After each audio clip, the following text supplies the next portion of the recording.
नमस्कार साथियों। हाल ही में जो चार धाम परियोजना है वो चर्चा का मुद्दा बना हुआ है और हमारे जीएस पेपर सेकंड और GS paper third. GS paper second में हम बात करें सरकार की नीतियों और जीएस पेपर थर्ड मतलब आपदा प्रबंधन और सीमा सुरक्षा। इसके लिहाज से ये जो चर्चा का मुद्दा है हमारे लिए काफ़ी महत्वपूर्ण हो जाता है। अब हम यहाँ से एक प्रश्न का उत्तर तलाशने की कोशिश करेंगे। तो सबसे पहले आप अपने जहन में एक प्रश्न को लिखिए। प्रश्न है, सीमा सुरक्षाओं के साथ साथ पर्यावरणीय चिंताएं महत्वपूर्ण हैं। चार धाम परियोजना के संदर्भ में इस पर टिप्पणी कीजिए। तो अब ये जो एक आर्टिकल छपा है इसको ध्यान में रखते हुए हम उपरोक्त प्रश्न के उत्तर को तलाशने की कोशिश करते हैं। तो सबसे पहले हम जानते हैं कि चार धाम परियोजना क्या है, उसके बाद में देखते हैं कि विवाद क्या है और बाद में बात करते हैं कि सुप्रीम कोर्ट ने इसमें किस तरह से हस्तक्षेप किया और उसकी क्या नीतियां बनी हैं। तो आइए सबसे पहले हम समझते हैं चार धाम परियोजना।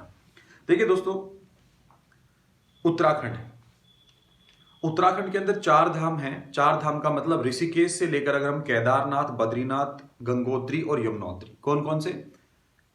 Rishikesh main centre point. Rishikesh से अगर आप चार बिंदुओं को जोड़ोगे, कौन कौन से? केदारनाथ, बद्रीनाथ, यमुनोत्री और गंगोत्री। तो इनको सड़क मार्ग से जोड़ने के लिए 2016 के अंदर, तारीख याद रखना, 2016 के अंदर प्रधानमंत्री नरेंद्र मोदी ने इस योजना को प्रारंभ किया, इसका शुभारंभ किया। ठीक है, यहां तक की बात ठीक थी। अब इस योजना में क्या करना था कि सभी मौसमों में, देखो हिमालय रीजन है उत्तराखंड, तो यहां पर क्या होता है कि जब बर्फबारी होती है, जब हिमपात होता है, तो ये सड़कें गायब हो जाती है एक तरह से।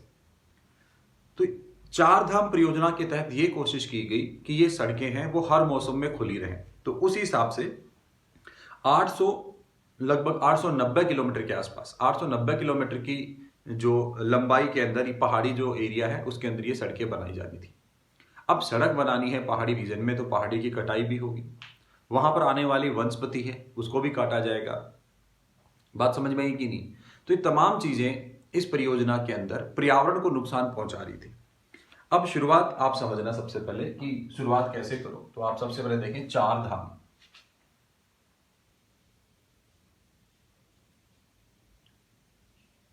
चार धाम, अभी चार धाम का जो केंद्र है आप ऐसे समझो, आप ऐसे बोलेंगे ऋषिकेश से,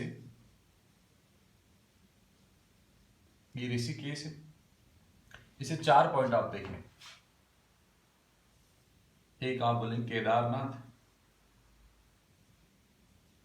केदारनाथ, दूसरा आपका है बद्रीनाथ, तीसरे नंबर पे आप देखेंगे यमुनोत्री और गंगोत्री। अब ये के सब कैसे हैं? हिमालय रीजन में। कौन से रीजन में दोस्तों? हिमालय रीजन में। तो हिमालय रीजन के अंदर है मतलब उत्तराखंड,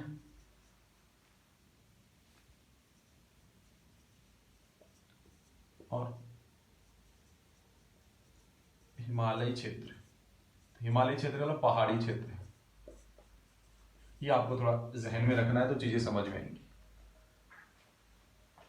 चार धाम परियोजना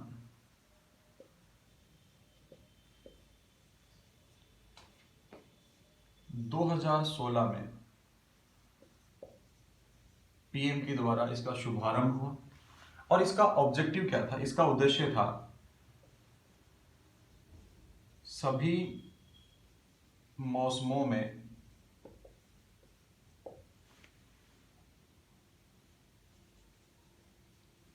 चार धामों से रोड कनेक्टिविटी, रोड कनेक्टिविटी कि जितने भी मौसम हो, सर्दी गर्मी बारिश जो भी हो वटएवर, यहां पर रोड कनेक्टिविटी बनी रहे। तो इसके लिए ये परियोजना प्रारंभ की गई। तो परियोजना जब प्रारंभ की गई है तो ये अच्छी बात है, ठीक है, कनेक्टिविटी बढ़ रही है। तो विवाद क्यों हुआ? तो यहां पर एक विवाद पैदा होता है, जैसा कि आर्टिकल में बताया गया है। 2018, ये 2016 की बात होगी, 2018 के अंदर एक एनजीओ ने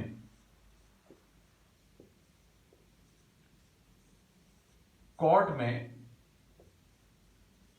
इसके विरुद्ध एक केस फाइल किया, अपोज कर दिया, इसका विरोध किया और क्या कहा उस बात को समझिए।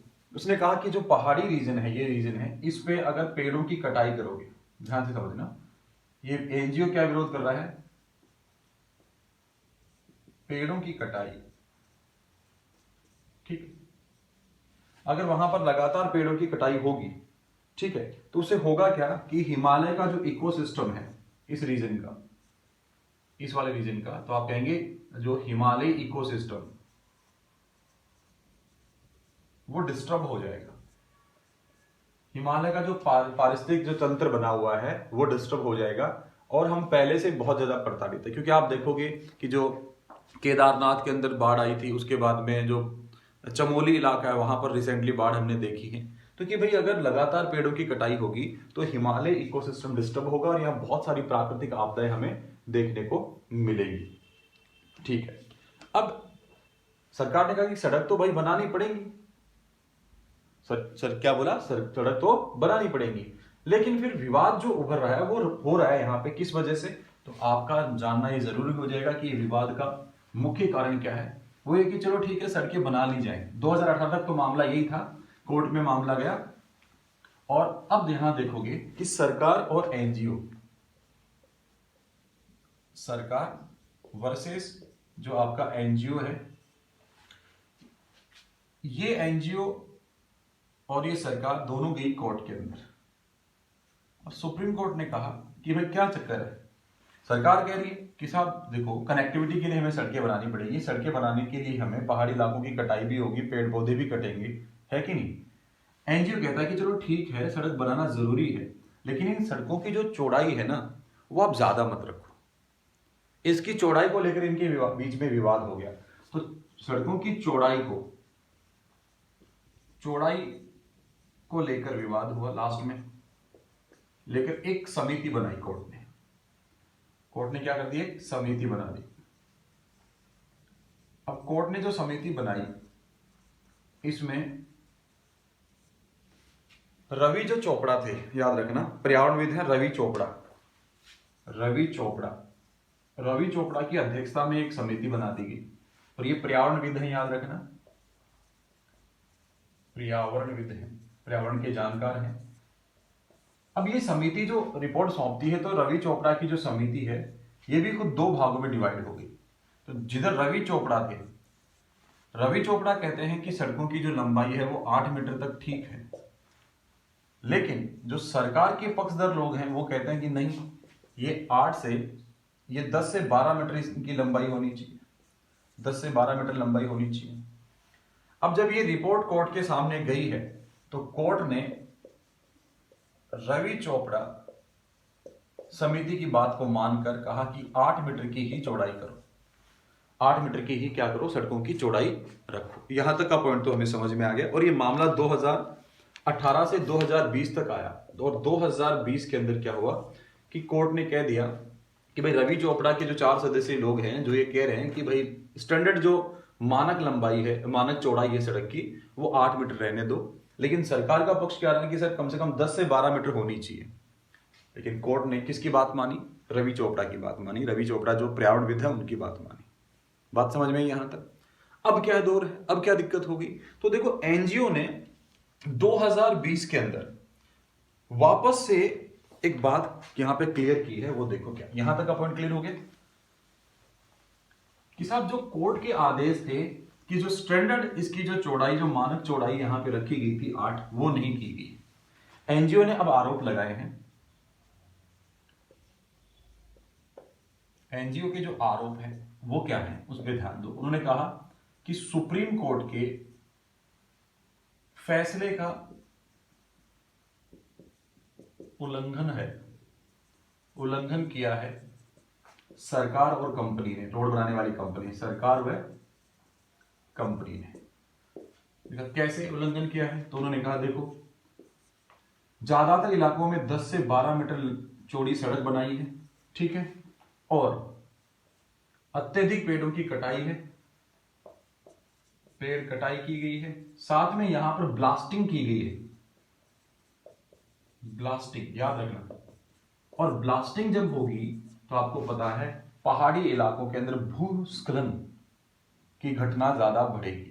तो उन्होंने कहा कि देखो, एक तो सड़क जो स्टैंडर्ड हमने 8 मानी थी उसको 10 से 12 मीटर इन्होंने चौड़ी की है। दूसरा, यहाँ पे ब्लास्टिंग की गई है, और जब ब्लास्टिंग है वो इस रीजन के अंदर भूस्खलन को लेकर, याद रखना,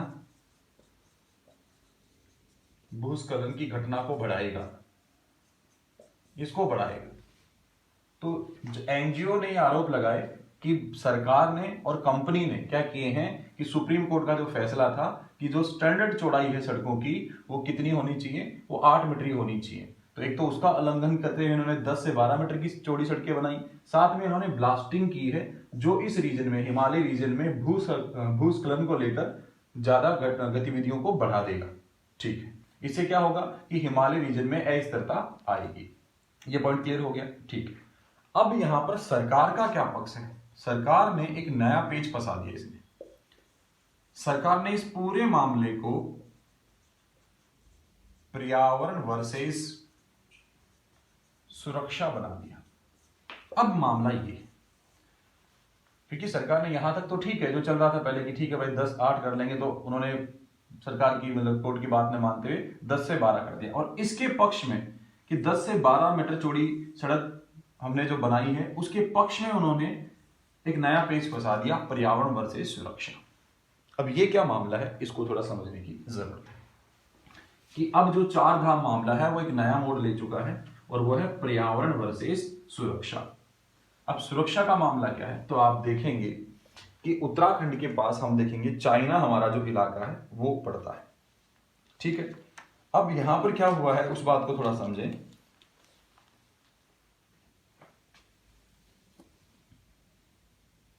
ये पॉइंट अब ऐसे बन गया, पर्यावरण वर्सेस सुरक्षा। तो सरकार कह रही कि ठीक है पर्यावरण को हमें सुरक्षित रखना है, लेकिन हमारे यहां पर पास में पड़ता है चीन।